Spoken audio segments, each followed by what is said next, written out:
Well, looks like it's that special time of year again. Yep, it is early to mid-February. And in honour of the season, I reckon we should talk about everybody's favourite festive gift giver, St. Nicholas. And also his friends. So, who was/is St. Nicholas? Well, historically speaking, St. Nick was the Bishop of Myra in modern-day Turkey during the 3rd and 4th centuries, and he made it all the way through the Emperor Diocletian's violent persecution of Christians. He was known for distributing money to the needy, saving Myra from famine, and stopping the execution of 3 innocent men with his bare hands. And he kept up the good work in death. His miracles apparently include resurrecting murdered children, rescuing a boy from slavery by teleporting him to safety, and leaking delightful rose-scented water from his tomb, which I'm sure is just as helpful as all the other stuff. Basically, Nicholas was an all-round great guy. There's a reason why so many people want him as their patron saint. So, why does this excellent saint have such bad taste in friends? St. Nicholas was famously the inspiration for Santa or Father Christmas, and throughout a lot of Europe, St. Nicholas's feast day, the 6th of December, is a key event in the Yuletide season. Like Father Christmas, Nicholas will travel around, leaving gifts for well-behaved children. He might come into schools to give out presents, and in many towns he takes part in a parade wearing his big red bishop's robes. According to tradition, during these celebrations, he's usually followed by a companion, who's rooted in local folklore and history, and who is usually the worst. St. Nicholas's friend acts as a sort of anti-St. Nick. Whilst Nicholas rewards the good children, his weird array of friends punish and frighten the naughty ones. So, I thought that we could meet some of Nicholas's problematic buddies together and learn how they came to be associated with the saint. Starting with one of our least concerning friends, we have Hans Trapp. Hans Trapp is pretty straightforward to understand. He's a normal human man who follows St. Nicholas around wearing a pointy hat and carrying a rod. He threatens to beat children who've misbehaved or haven't practiced their prayers or hymns enough. As the delightful Christmas poem says, "Look, Hans Trapp, we are so small and good and obedient at home. You shouldn't come with your stick, because we can sing and pray too." It sounds very slightly better in Old High German, I promise. He's a bit violent, but he's by no means the worst of St. Nicholas's companions. We'll get to them. What's really interesting about Hans Trapp is his place in German history and folklore. He pops up a fair bit in several different stories from the Rhineland-Palatinate region. He's often referred to as the Black Knight, a frightening bogeyman who stalks the Vasgau hills at night, and he also features in some versions of the legend of the Jungfernsprung as a robber baron who tries to assault a young woman in the woods, chasing her over a cliff edge. Luckily, the woman is saved by a miracle. Her dress acts as a very stylish parachute, letting her float away to safety, and a spring appears in the spot that she's fallen from. This becomes the Jungfernsprung waterfall or spring. And Hans is based off a real historical figure, Hans von Trotha, a 15th century knight who was excommunicated from the Catholic Church and made an outlaw in the Holy Roman Empire after an aggressive land dispute with the Abbot of Weissenberg. Highlights from this feud include Hans building a dam to cut off all the water from the town of Weissenberg, then Hans flooding the town of Weissenberg by suddenly tearing down said dam, destroying the local economy. Hans von Trotha's excommunication was revoked 2 years after his death, but clearly the idea of him being a troublemaker at odds with the Catholic Church stuck, giving us Hans Trapp, the Black Knight and the anti-St. Nicholas. Heading over to East Germany, we have the hard-to-pronounce Knecht Ruprecht. Much like Hans Trapp, Ruprecht's job is to quiz children on their prayers, offering them delicious apples and gingerbread if they do a good job, and beating them if they fall short, either with a stick or sometimes a big bag of ashes, depending on the region and, I guess, his mood.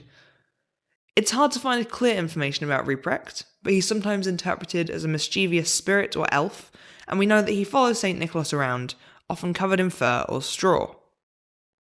He doesn't sound the worst of the bunch, but it's honestly a little hard to tell. In some traditions, he gets up to some much more sinister stuff. There's a 17th century Christmas play that calls him the Kinderleinfresser, literally the child eater, in which he happily tells Jesus that he's going to beat and stew up any naughty children that he finds. Moving to Lorraine and the Grand Est in France, we have a friend that Nicholas would definitely be embarrassed to introduce to the other saints at parties. This delightful man is none other than Père Fouettard, aka Father Flog. He follows St. Nicholas around, frightening naughty children with his whip and handing out lumps of coal, onions, and turnips. Oh yeah, and he's definitely a cannibal. Père Fouettard is thought to have come from the merging of two events or stories. One is the Siege of Metz in 1552, when Charles V, the Holy Roman Emperor, besieged the city, trying to take it from the French. Apparently, the tanners of the city, who traditionally carried whips, made a frightening, grotesque model of Charles V that they paraded through the streets and publicly burned. This character was nicknamed Père Fouettard after the tanners' whips, and was declared the enemy of St. Nicholas, who was a key saint in the region. So, we've got a scary-looking man who the French hate and who's been near some whips. We're halfway there. The other story comes to us from Wace, a 12th century Norman poet who wrote a popular retelling of St. Nicholas's life. Wace writes about a wicked innkeeper who murders 3 children, robbing them, chopping them up, and pickling them in a barrel. Later, who should show up at his door but St. Nicholas, who really fancied a snack. The innkeeper recognised Nicholas and decided that offering a saint preserved child meat was probably a bad look, so he claims to have no food. At which point, Nicholas touched the barrel and resurrected the children inside it. This leads us to the cannibal Christmas monster, Père Fouettard, who is doomed to follow and help St. Nicholas as penance for his sins, the ideal basis for any friendship. And if you enjoy this local legend, why not head over to the city of Nancy next Christmas, where you can watch the pair process through the town and enjoy a charming light show about Père Fouettard's horrific crimes. Next up, you know him, you love him. If you grew up near the Alps, you are possibly traumatised by him visiting you at primary school. It's Krampus. This is probably the most famous of St. Nicholas's distressing co-workers. But in case you're unfamiliar, this is Krampus. He's a big hairy devil monster.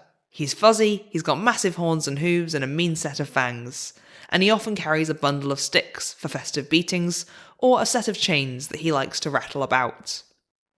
He does the usual stuff, like beating or giving out coal to misbehaving kids, but when he comes across an especially bad child, he scoops them up, pops them in his basket, and carries them off to hell. Or to a nearby river where he can drown them, or home to cook and devour them, because according to St. Nicholas, nothing says Christmas like eating a few children. If St. Nicholas is feeling especially sociable in your town, you could even get a Krampus parade, or Krampuslauf, in which Nicholas leads a huge crowd of people in demon costumes through the streets. As with all of these characters, it's hard to track the exact origins of Krampus. But by the 16th century, there was clearly an established Alpine tradition of dressing up as Perkten, bad mountain spirits similar to Krampus, and parading through the streets, generally stirring up mischief. Over time, under the church's guidance, these masquerades and parades were incorporated into more acceptable community activities, like religious Christmas plays about St. Nicholas. The plays often included a scene in hell, where the devil and his demons, including Krampus's, celebrated mankind's sins, before running through the audience, causing chaos. Some of these Nicholas plays are still performed in places like Tyrol, Bavaria, and Styria to this day, complete with a lovely Krampus hell scene. And since then, Krampus has become a real superstar. Since the 19th century, there's been a tradition of exchanging Krampuskarten, Christmas cards that show Krampus kidnapping children and sometimes inexplicably flirting with Edwardian women. He's been featured in a wide range of festive horror films, which range from decent to terrible, and he's even been a Scooby-Doo villain. Though of course, as you'll remember, this Krampus was actually a robot that we later learn was being controlled by the Mystery Incorporated gang themselves in an effort to keep control of the planispheric disk and avoid releasing the evil entity from the crystal sarcophagus. And Krampus has become very popular with German metal bands, giving us this absolute banger by the group Feuerschwanz.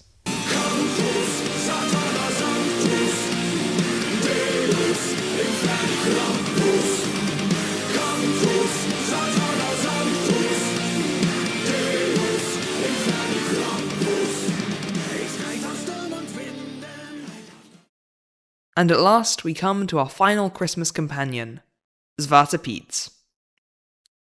And here I was thinking this video would be nice and uncomplicated. Yeah, so in the Netherlands, the equivalent of Krampus, the big hairy demon we just talked about, is a man in blackface. Right, let's do this. Piet started life as a frightening figure similar to Krampus, Hans Trapp and co. But today he's more of a friendly helper who assists Nicholas on his journey to the Netherlands. He keeps a comprehensive list of good children, and he parades around towns with St. Nick, entertaining kids and giving out sweets and biscuits. And of course, the elephant in the room, he is traditionally played by a white person in blackface, complete with a curly wig and exaggerated red lips. There's a lot of different theories about where this figure of Zwarte Piet comes from. But St. Nicholas was first explicitly shown being accompanied by a black servant in an 1850 book by Jan Schenkman.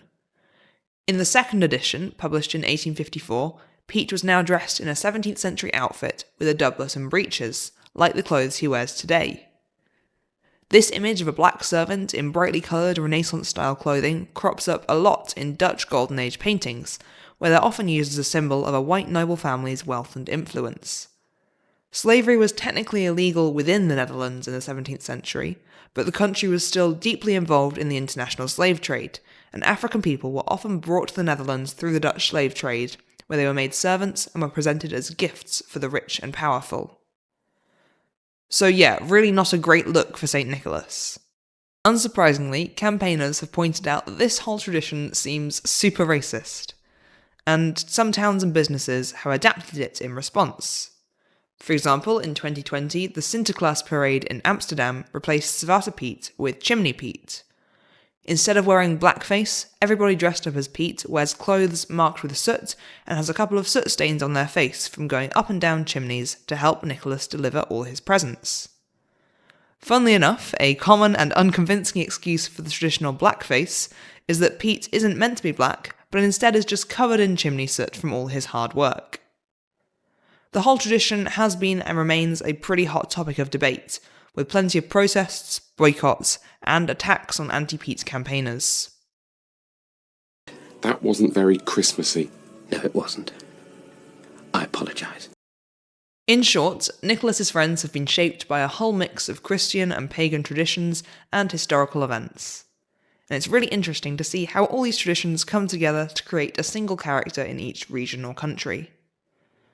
I've just focused on the 5 companions with the most English articles and books written about them, but if you know another companion to add to the gang, drop a comment below and we can have a lovely, concerning, festive time.